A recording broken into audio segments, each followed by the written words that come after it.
Hello,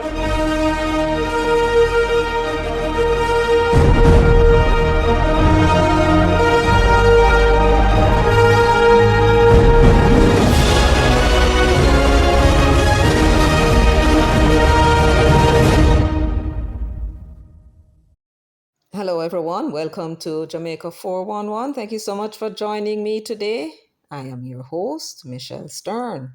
Let me say a heartfelt welcome back to my subscribers.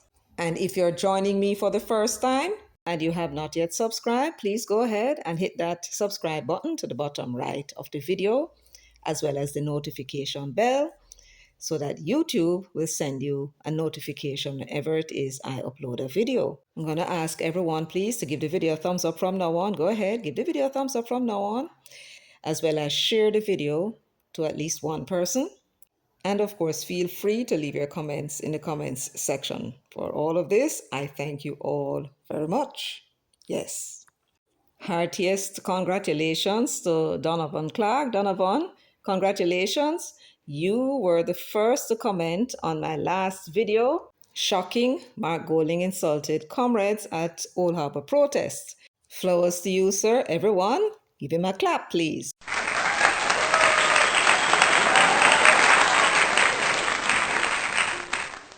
Thank you very much. And with that completed, let's get on with why you are here today.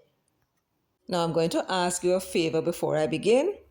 Anyone who may rub shoulders with people in high places, such as JFJ and they call the Miss, and I'm sure the NIA Miss is going to run out, and all of those persons expressing their concerns, please send them this video. Tell them this video is for them and their concerns. We are here today to discuss the Integrity Commission. An Integrity Commission that does not appear on the surface of it to be demonstrating that it has any integrity at all. We have information being leaked out of the Integrity Commission to newspaper. We have information leaking from the Integrity Commission to the People's National Party operatives.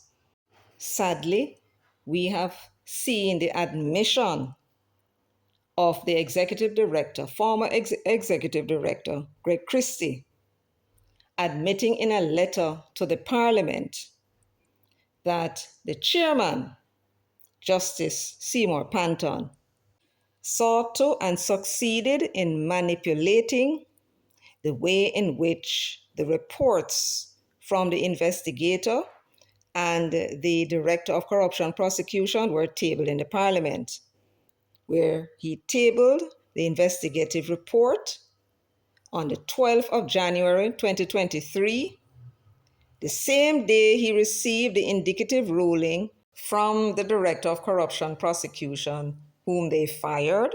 And she indicated in her report that she was unable to prosecute the Prime Minister, as was recommended by the investigator, and she gave her reasons. He received that report on that day, but he did not submit both reports to the Parliament. Instead, he instructed Greg Christie, according to Greg Christie's letter. He was instructed by Panton to send to the Parliament only the investigation report and hold on to indicative ruling where the Director of Corruption Prosecution said she had no case, more or less. Seymour Panton held on to the indicative ruling, saying that she's not going to charge the Prime Minister for anything. Why did he do so? He did so because he wanted the Director of Investigation's report to be tabled in the Parliament first. And in that report, he had recommended that the Prime Minister should be charged for conflict of interest in relation to contracts that were awarded for work in his constituency back in 2008 when he was the Minister of Education. About 2 days passed, a day or two passed, when Greg Christie got the instruction, he said in that letter that he submitted to Parliament with the indicative ruling, that it was Panton who told him he can release it now. This is after there was a chorus of people demanding that the Prime Minister should step down. Panton didn't tell him, oh, Lord have mercy, no, people, wait, we have another report coming. And tell Christie, when he realized what was happening on that day when it was tabled, that he must go run down there and see if he can table it quick and fast. And come out and make a press conference and say, look, we made a mistake. We did not send the indicative ruling. Yes, he was recommended for charge, but then so and so and so. Couldn't have said it anyway until it was tabled. No, man. He waited.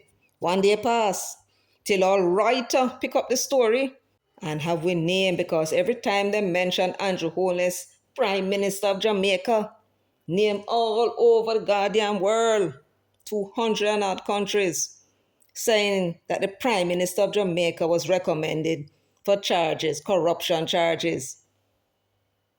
That's what he did, right?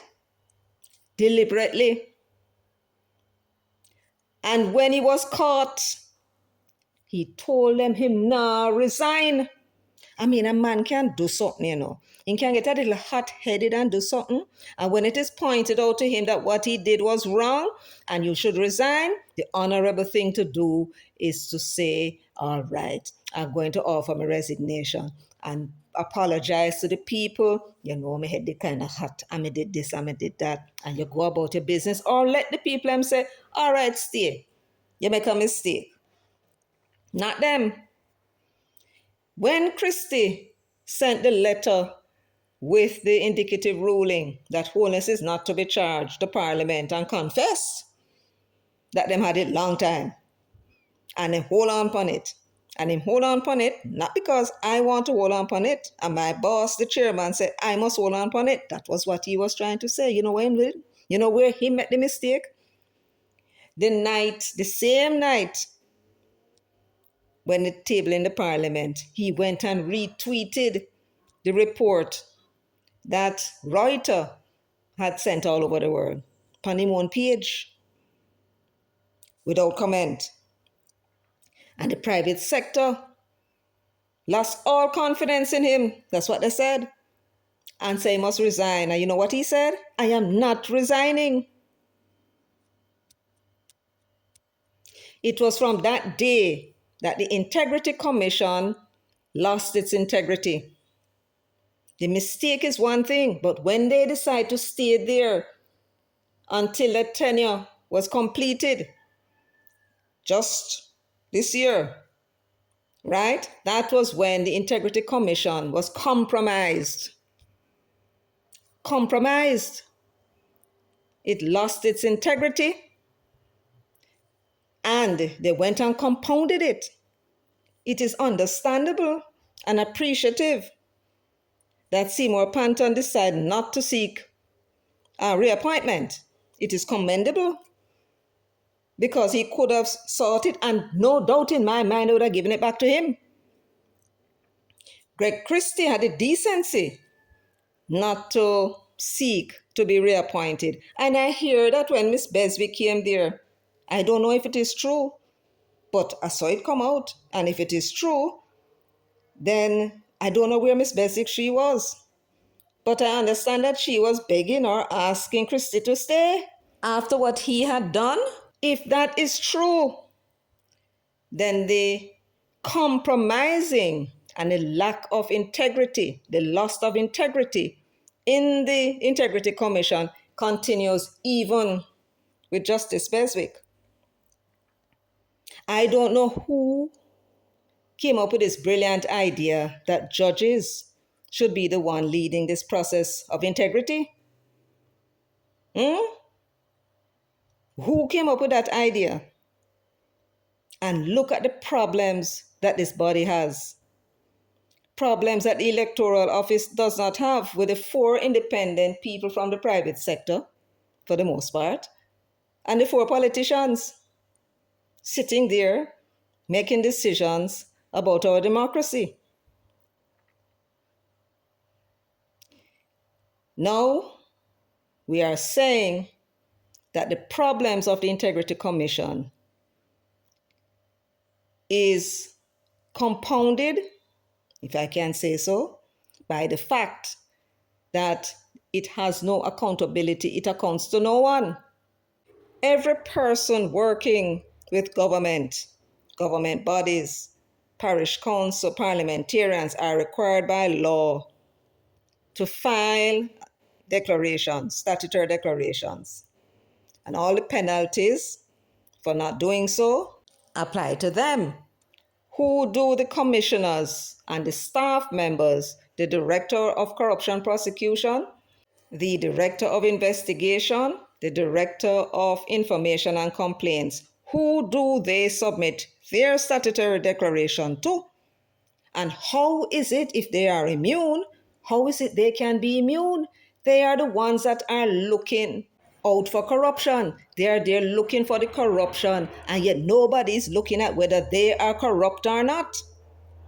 Because I would think that the anti-corruption drive starts with them. Them first, we need to make sure that they are not corrupt.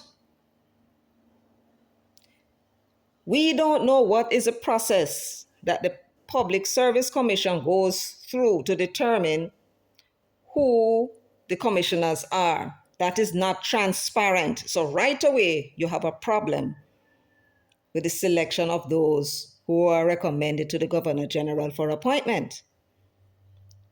If you're going to talk about you are in the business of trying to staunch corruption in the country, then the process by which the persons who are appointed to the Integrity Commission cannot be shrouded in mystery. It has to be transparent. The Service Commission have 5 people they're thinking about. It should be advertised and ask the public if they know any reasons why any of these persons should not be recommended to the Governor General for appointment as a commissioner.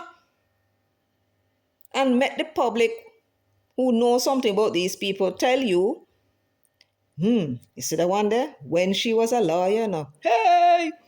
Well, what she used to do. Or them have some issues with her, right? Or she have somebody in her family member where in a drugs, right? Or she has some connection with some politician woman, or some politician man. All of those things are important. How would a Public Service Commission know about these people? Because of their reputation.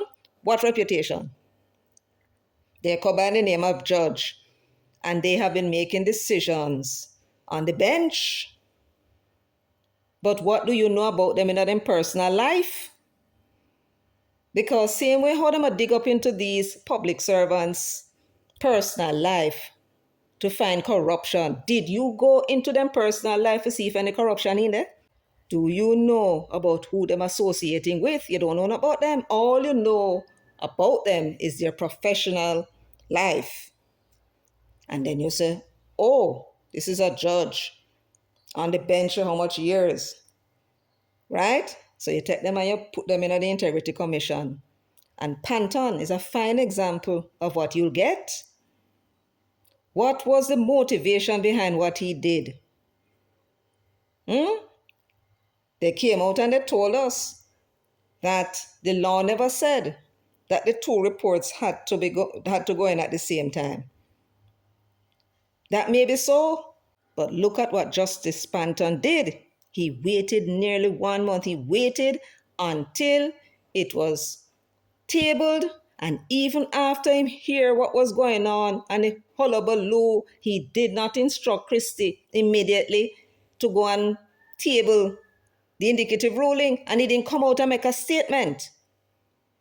Because whatever it was that happened after that, after the tabling, that's exactly what Panton wanted to happen.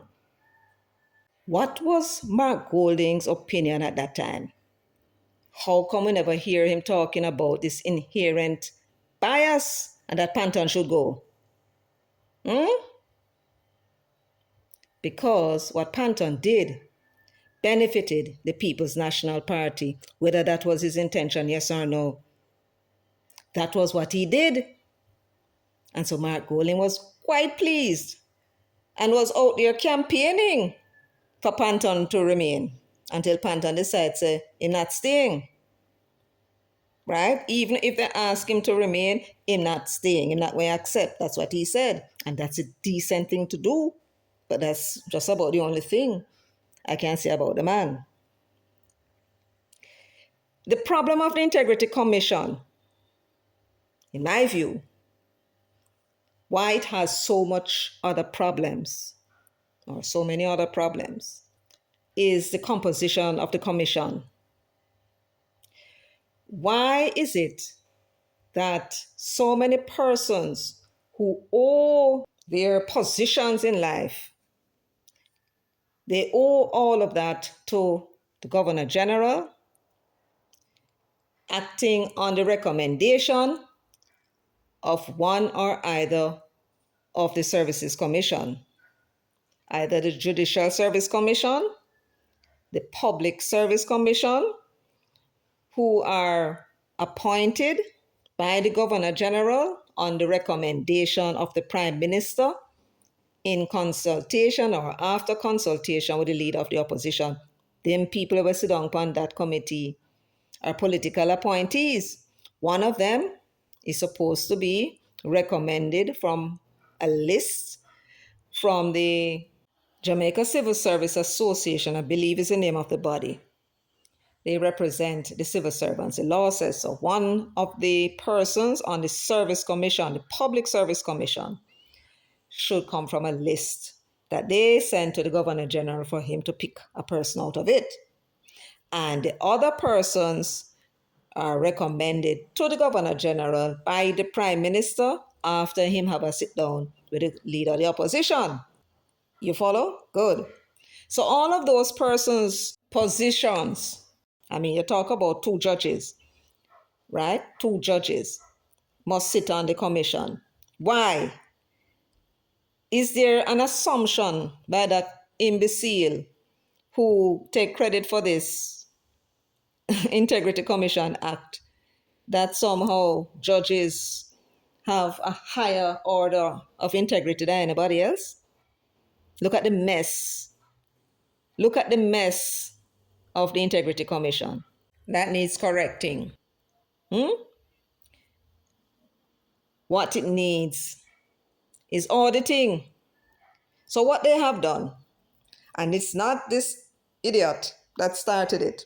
It actually started from the first commission that was set up in 1973 by the government. Let me see if I remember the name. The Parliament Integrity of Members Act. The Auditor General was a member of that commission.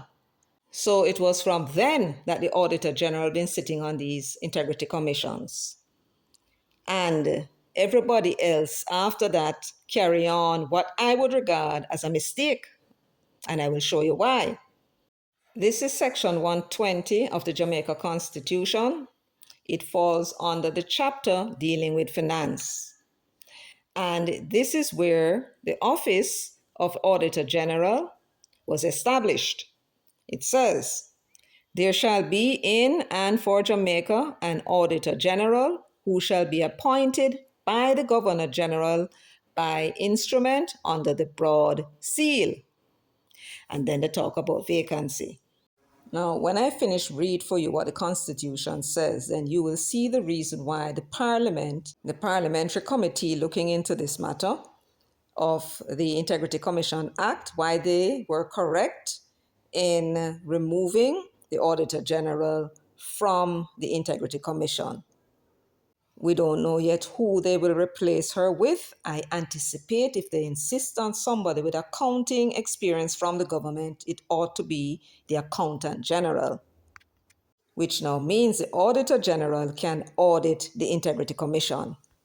Now, the Constitution didn't just leave the Governor General and say that he can appoint this person Auditor General. It actually tells him how he is to go about it. It gives him instructions as to how the Auditor General is to be selected. At subsection 6, it says, in the exercise of his powers under this section, the Governor General shall act in accordance with the recommendation of the Public Service Commission. So, it is the Public Service Commission who finds the person who is suitable to be Auditor General and recommend that person to the Governor General for appointment. But it not finished there. When the Public Service Commission identify the person that they think is suitable, the Governor General is supposed to do something. And this is what it says, provided that before he acts in accordance therewith, in accordance with the recommendation of the Public Service Commission, before he acts in accordance therewith, he shall inform the Prime Minister of the nature of that recommendation and shall, if the Prime Minister so requires, once refer that recommendation hereinafter in this section called the original recommendation back to the Service Commission for reconsideration. What does that mean? If the Public Service Commission went and selected someone from among those who would have applied for the position and recommend them to the Governor General. The Governor General must go before him appoint the person. He must go to the Prime Minister and say, Prime Minister, I have this individual who was recommended to me by the Public Service Commission for appointment as Auditor General. And the Prime Minister look, and the Prime Minister said, me not think you should have appointed him all the same, you know. No, sir, because in two this and in two that I might know something, or for whatever reason, him decides that person perhaps is not the right person. The Governor General will then go back to the Public Service Commission and ask them to reconsider, not instruct them to find somebody else, just to reconsider. So they would have gone back through the list of individuals and go back through it. It doesn't say what else the Governor General can say to the Service Commission. Just ask them to reconsider.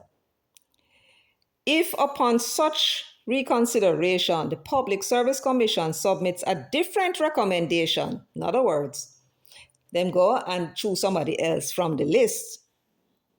The provisions of this subsection and of subsection 2 of section 32 of this Constitution shall apply to that different recommendation as they apply to the original recommendation. In other words, they can substitute the person that they had recommended initially for somebody else, and whatever would normally have happened when they recommend somebody, that is what would happen in the case of the second recommendation. That's what this is saying. Now, what would happen if the Service Commission decide that no, this is the best person? You remember what happened with Bruce Golding when he did not want Vassiani because Vassiani criticized him and he sought to have them removed, right? I do believe they won the court case or they settled, can't remember which. But usually they would probably just pick somebody else because really whoever you're putting there should have the confidence of the political directorate. Because in this case, it is only the Prime Minister that was consulted, but there are other instances where it is a Prime Minister in consultation with the leader of the opposition that would agree on a person. So both sides now have confidence. I will come to the Public Service Commission shortly. So this is how the Auditor General is selected for appointment. And this is how the Auditor General is appointed. So at last we come to the functions of the Auditor General. What role does the Auditor General play in the great scheme of things? And that you'll find at section 122 of the Jamaica Constitution. Remember, the Office of Auditor General is a constitutional body, just like the Prime Minister, just like the Governor General, just like the DPP. Yes, constitutional office. Now, what role now should the Auditor General play in the structure of government. I want you to listen carefully. It says at section 1, the accounts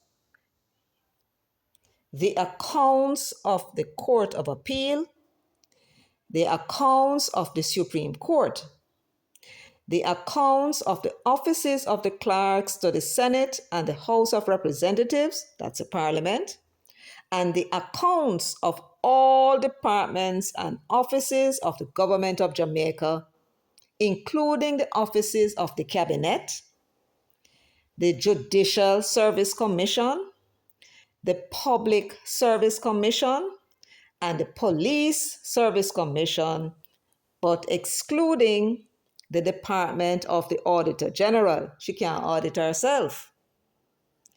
Shall at least once in every year be audited and reported on by the Auditor General, who, with his subordinate staff, with anybody in our staff, shall at all times be entitled to have access to all books, records, returns, and reports relating to such accounts. So the duty of the Auditor General is to audit the accounts of all these various government entities and ministries, the parish councils. That's her job. She must audit their accounts. What accounts are we talking about? The financial statements of the monies that they receive from the consolidated fund or that they receive through any tax measure must be audited by the Auditor General. At subsection 2, what it is saying there is that those accounts that the Auditor General audit must be put in a report. So the Auditor General shall submit his reports made under subsection 1 of this section to the Speaker, or if the office of Speaker is vacant or the Speaker is for any reason unable to perform the functions of his office, to the Deputy Speaker, who shall cause them to be laid before the House of Representatives. So what this is saying, that when the Auditor General completes her audits into the accounts of all these government entities, including the Services Commission, yes, she's supposed to submit them to Parliament for tabling. That's all that is saying. Now, I want you to listen to what subsection 3 says. In the exercise of his functions under the provisions of subsections 1 and 2 of this section, the Auditor General shall not be subject to the direction or control of any other person or authority, not even the courts. Can't tell her how she should do her work. And that may be so because her job follows accounting principles, right? There are accounting principles that they follow. So that is the power of that little miss called Pamela Monroe Ellis. But what happens to the accounts of the Auditor General's department?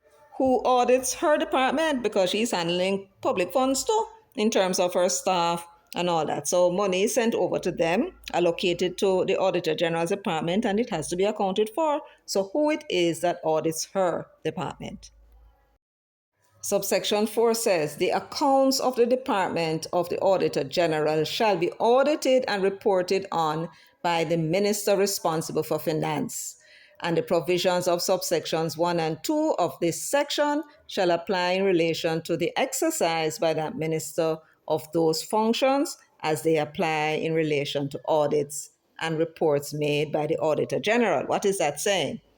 It is saying that it is the Ministry of Finance, the Minister of Finance, whose job it is to audit the Auditor General's department. So she's auditing them and them audit her. Remember, we're talking about accounting principles, right? They have to follow those principles. And therefore, the Ministry of Finance is going to audit her in the very same manner in which she audits the other government entities. And they too when they complete their audit of her department, the Auditor General's department, they too must lay their report before the Parliament. That's what all of that is saying. It then goes on to say at subsection 5, nothing in this section shall prevent the performance by the Auditor General of such other functions in relation to the accounts of the government of Jamaica and the accounts of other public authorities and other bodies administering public funds in Jamaica as may be prescribed by or under any law for the time being in force in Jamaica. And this is a critical part of the job of Auditor General that we believe will be extremely useful to the Integrity Commission. This is speaking about such other functions in relation to the accounts of the government of Jamaica, right? And the accounts of other public authorities and other bodies administering public funds. What other function could that be? Performance related functions. From time to time, she would do a report outlining best practices for one of the government entities.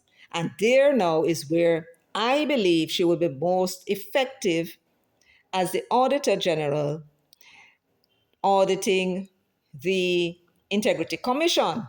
Should have been auditing not only the books, but she can also make recommendations as to the performance of the Integrity Commission. So, for argument's sake, when it comes to examining and certifying the statutory declarations, the Integrity Commission is way behind.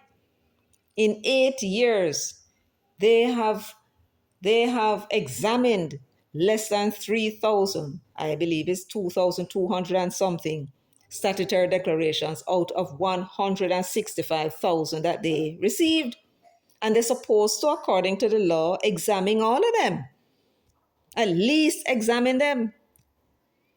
So they have not been able to do so. With the benefit of the Auditor General on the outside looking in, she would be able to conduct a performance study of the Integrity Commission with relation to these statutory declarations that they just aren't able to get out. They're supposed to examine all 30-odd thousand of them that they receive every year. They have not been doing so, and now they have 163,000 of them outstanding. The people are not getting their statutory declarations examined. So the job for me, with the Auditor General now in a position to audit them independently of her sitting down on the commission, because they outnumber her. She's not even a chairperson. She's outnumbered. So if the judges then decide that well, she'll come with them, not interested in that, or they're not going to do that, she could be outvoted. With her now being outside of the Integrity Commission, she can go in and now go do her independent reporting on the performance and give an explanation as to why they have been failing and make a recommendation as to what they can do and what the government should do in terms of law, if anything, to assist them so that they can carry out the functions properly. Furthermore, like the Auditor General's Department, the Integrity Commission is also handling public funds, and it therefore should be under the control of the Auditor General's Department. She is the one with the public responsibility, the constitutional responsibility to see what all of them government people are doing with their money. And therefore, it is her department that should be auditing the Integrity Commission, not anybody from the outside. So when they made the Auditor General a commissioner on the Integrity Commission, that effectively took her auditing out of it because she can't audit herself. Now, for those persons expressing their concern, Jeanette Calder, and for Julian Robinson, the Member of Parliament who opposed the removal, I have only one question to ask all of you. What is the function of the Auditor General on the Integrity Commission? What is her role on the Integrity Commission? that it is so important that if she is removed, the whole thing will go pop down. What is her role? What do you think is her role on the Integrity Commission as a commissioner that cannot be carried out by the Accountant General or some chartered accountant, an experienced chartered accountant? That's what the Auditor General is. So you need to tell us, why are you concerned? What it is that you think she's doing there that make it so that if she's removed and somebody else is put in her place, the whole thing will go pop down. And so if that is what you're concerned about, the question I have to ask you again, what do you understand the role of the Auditor General to be on the Integrity Commission? As a commissioner on the Integrity Commission. I bet you don't even know that. And therefore, what is this contrived concern you're coming with? I don't understand some of you people's reasoning. The government has no legal reason. The argument that the government is putting forward, you don't accept. I don't get you. It was a damn government who put her there in the first place. And if they decide that they want the composition to be different, that she should go back to her substantive role, which means that she will now be able to audit the Integrity Commission. What problem you have with that? It does not matter. The government is there to govern. And they believe the Auditor General should be the one to audit the Integrity Commission. As a matter of fact, they can make it law that all the staff of the Integrity Commission, as well as the commissioners, they should submit their statutory declarations to the Auditor General's department and make them investigate them background and all them something there. So now you have accountability with respect to those persons who are there at the Integrity Commission administering the Integrity Commission Act. How can you have it that they are immune? Why should they be immune? Nobody don't know how many houses them have, how many bank accounts them have. Nobody don't know anything about them. And they're the ones administering the Integrity Commission Act. They account to nobody. No. Now that the Auditor General is no longer there, she gone back to her job, which must be very relieving for her because, boy, I mean, I know she served with them, the people there, right? She can now take on her responsibility that the Constitution gives her and audit the Integrity Commission. That's the next step for the government to do now, to pass the law, if required, that gives her, or make it clear that it is the Auditor General who is going to audit them and come up with performance reports and recommendations as to whatever is necessary to make them more efficient. You follow? This is a win-win and a benefit. And the Auditor General not being able to audit this body, Integrity Commission, in my view, is why it went out of whack and not performing.